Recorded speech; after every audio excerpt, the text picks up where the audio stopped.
my life is shaped by a lot of events, but one of the most powerful was somebody doing these kind acts for my family. When I was 11 years old, we had a really, really tough Thanksgiving where there was no money and no food, and we wouldn't have starved.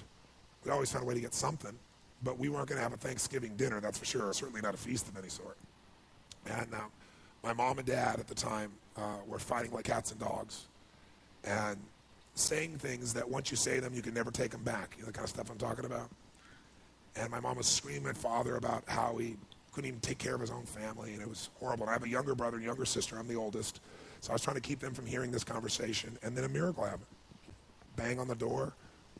I'm the oldest. They're screaming, so I go answer the door. And I answer the door, and standing there is this giant man. I was this little boy. And he's holding this huge box of food. And beside him on the ground was a black pot with an uncooked turkey in it. And he said, "Is your father home?" And I said, "Just one moment."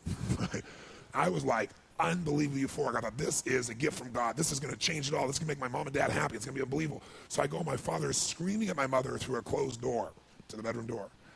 And I said, Dad, there's a guy at the door. And he goes, "Go, you answer the door." I said, "I did. He's got to see you." So I kind of teased control. I said, "Dad, you got to come." So he said, "Fine." He made one last yell at her, and he walks to the door.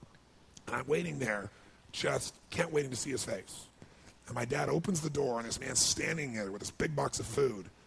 And my father did not get happy. He looked at this man, and he raised his voice to him, and he said, "Look, we don't take charity."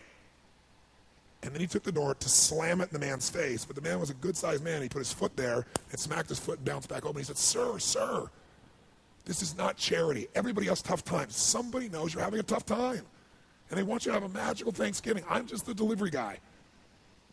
He said, "Please take this." And my father said, "We don't take charity." He went to slam it again. And this time the guy put his shoulder against it so he couldn't do it. And then my father's staring at him. It's like these two males starting to get in this intense mode. And one just trying to give a gift, and I'm freaking. And then the guy said something that I'll never forget, and in moments I wished he hadn't said. But he found a way to force my father. He's holding this thing, and he looked at me, and then he looked at my dad, and he said, "Don't make your family suffer because of your ego."